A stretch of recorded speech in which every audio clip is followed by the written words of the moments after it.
只因为算命瞎子的这句话，说自己呢将有牢狱之灾。上海滩的名流啊，不仅雇佣了保镖，甚至待在自家的豪华公寓，足不出户。看似防范的是万无一失，那么牢狱之灾是否应验呢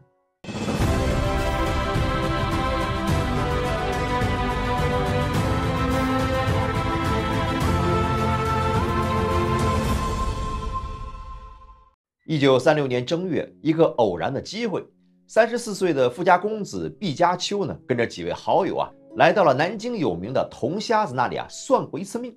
可打这之后啊，毕公子的心里呢，就一直不落挺，总是盘算着要离开军界。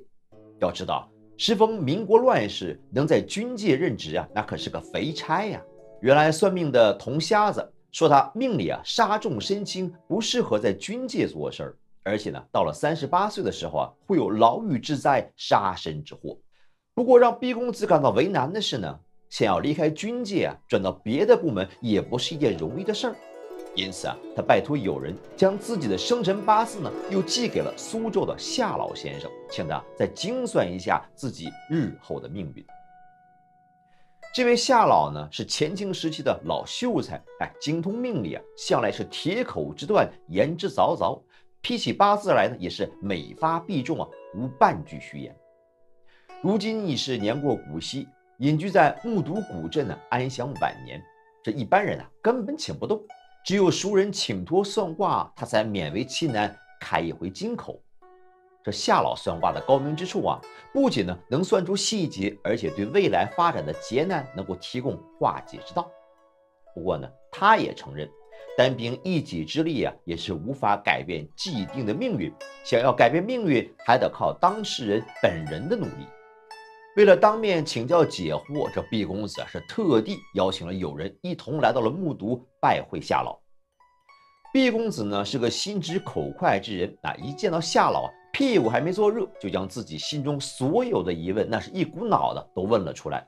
末了还补了一句：“您看我什么时候可以结婚呢？”夏老看了看他的相貌，又瞅了瞅他的八字，点了点头说：“明年秋天你呀，一定结婚。”哦，那我这婚是否美满？新娘多大？又是属啥的？毕公子急切地问道。夏老看着他猴急的样啊，笑了笑。要说这事儿啊，别人可能不知道，但是我知道。从你的八字看呢，从去年冬天起，你已经有2位女性朋友都向你逐鹿，只是你自己呢还没有把握应该选哪一位。不过到了今年夏天呢，你就非得做个决定了。从你的八字看呢，你的妻子应该属鼠，小你9岁，今年应该25了。不知毕公子，你的2位女性朋友中，是不是有一位属鼠、芳龄25岁的女子呢？如果有她就是你命中注定的妻子了。旁边的好友一听是赶忙是满脸堆笑，一拍毕公子的肩膀：“毕公子看来今天你得请客了为兄是向你提前道喜。”听了夏老的这番话，毕公子闹了个大红脸，心中不由得佩服起夏老。原来呢，夏老所言不虚，自己呢确有一位属鼠的金小姐，今年刚好25岁。至于毕公子的前途，夏老和铜瞎子2个人说的是大体一致。夏老呢仔细的推算了一下他的八字，从命理上看这毕公子的确不适合在军界争权，也不适合在工商界谋利，只适合在文化界图名。如果此后毕公子能把权力之势让人七分，就可以延年益寿。否则呢，到了51岁命中有一坎儿，可能很难迈过去。不仅如此夏老还算出来，明年夏秋之际，毕家呢会发生3件事。一呢是毕公子会离开军政部门，2是迎娶金家大小姐，3是毕家呢会向东迁移。听到这儿，毕公子心中是难免有些不解。既然我明年就离开了军部，是不是我38岁的杀身之祸就会自动化解了呢？夏老一摆手，斩钉截铁地说道：“你明年离开军部是因为其他原因造成的，两者没有关系，所以38岁时的灾难呢还会存在。”听到这儿毕公子心里是咯噔一下，不由得倒吸了一口凉气。看来这算来算去还是在劫难逃啊！难道就没有化解之法了吗？夏老呢也看出了毕公子心头的忧虑，安慰道：“毕公子也不必太过悲观，灾难虽在，不过仍有办法减轻将来的灾难。你切记这2点：一个是38岁那年尽可能的住在靠近水的地方；第二个呢是当年入夏之前，你要尽可能的大行善事。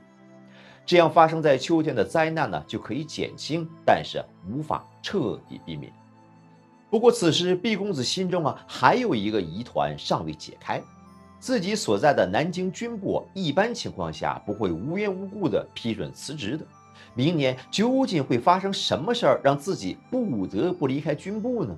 夏老淡淡的回了一句：“从命理上看到了明年春夏之交将会发生鱼和熊掌不可兼得之事，倒是毕公子自会知晓。”想要验证夏老算的准不准，这毕公子与金小姐的婚事呢，就成了关键的一环。这金小姐是上海人，父亲呢是上海2所中学和2家公司的董事长。金小姐本人呢，在南京高等师范学府读书，明年呢就会毕业。这毕公子原本打算金小姐一毕业就向她求婚，毕竟能和这样的豪门千金联姻呢，毕家父母也很满意。可金小姐的父亲呢，是上海滩的富豪，文化界的名人，向来就看不起政界那些个维权夺利之辈。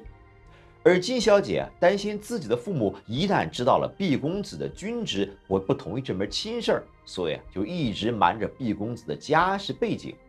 临到结婚前，这金小姐才吞吞吐吐的把这毕公子的背景是一五一十的告知了父母。出乎意料呢，金小姐的父母很是开明。只提了一个条件，只要这毕公子能离开军界，来到上海居住生活，并在他的学校或公司里任职呢，就同意这门婚事。毕竟这金小姐呢自幼生活优渥，父母也希望她婚后呢住的不要离父母太远，将来好继承财产呢。这时这毕公子才恍然大悟，原来这就是夏老口中的鱼和熊掌不可兼得之事。为了自己的婚事，毕公子是果断地辞掉了军务。女方父母看到了他的诚意呢，便聘请他到名下的2所学校任副董事。婚后2人呢就在上海定居下来，同心协力呢致力于文化教育事业。从此，毕公子也彻底远离了争权夺利的军界和商界。眼看着夏老先前的预言一一的应验，毕公子此时呢，也开始对自己38岁时的劫难越发的惴惴不安。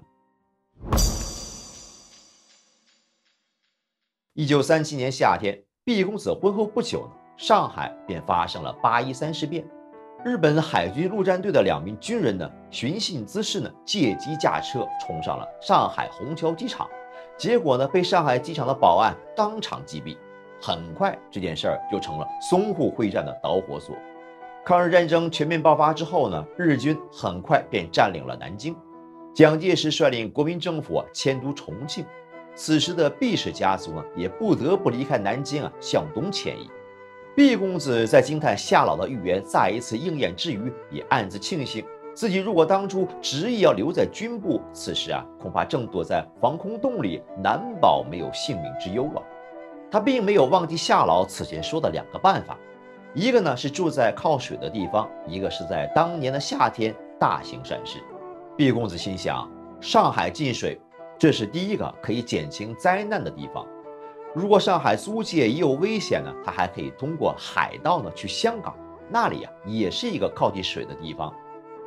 为了以防万一，他在上海购买了不少的港币和金条，以备逃难所用。至于行善一事他心里很清楚，这件事可不能临时抱佛脚。行善免灾，积德延寿，靠的呢是平常的日积月累。所以他对上海的灾民、租界内的善事都抱着为善最乐的心态。由于毕公子是一名曾在军部工作了10年以上的军官，所以对于抗日呢，自己是责无旁贷。他不但和国民政府保持联系，甚至出资掩护国民政府留在上海从事抗日活动的秘密工作人员。时间飞逝，一转眼就到了1940年。这一年自己38岁，毕公子终于要迎来了生命中最大的劫难。这年正月，他先来到了法租界内的张谢堂瞎子那里打算再算一次命。不出意外呢，张谢堂同样说他杀重身轻，流年不利，还断定到了今年8月9月灾难不可避免。不过有一点呢，是张谢堂也觉得奇怪，从这八字来看呢，毕公子本该是有杀身之祸的。好在他平常是行善积德，乐善好施，现在看来即便是身陷囹圄，最终也能够逃出升天。这毕公子赶忙问道：“不知这灾难到底是哪一种呢？”这毕公子打算先做好这万全的准备，毕竟自己是最怕这皮肉之苦，无论是遭遇流弹还是强盗伤害，都会比较痛苦。张谢堂肯定的说道。毕公子倒不会有身体上的伤害，很可能是牢狱之灾。毕公子这才大大的松了一口气。要是牢狱之灾自己干脆躲在家里，大门不出，二门不迈。至于要坐牢多久呢？张谢堂一伸手指，100天。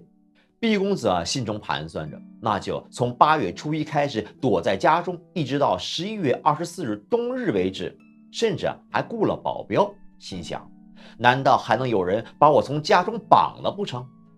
不过这该来的总归会来。同年，汪精卫政府成立，和日本保持着合作关系。那么在汪伪政府的号召之下，毕家就有不少昔日的老友从内地来到了上海。这毕公子虽然自己足不出户，家中却有不少阔别多年的老友登门来看望自己。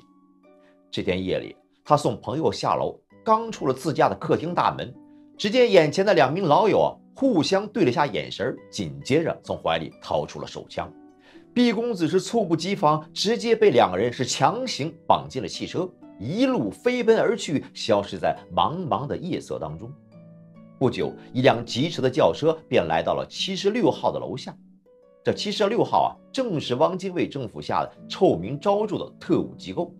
在这里特务动用各种酷刑拷问抗日人士，刑讯逼供那都是家常便饭。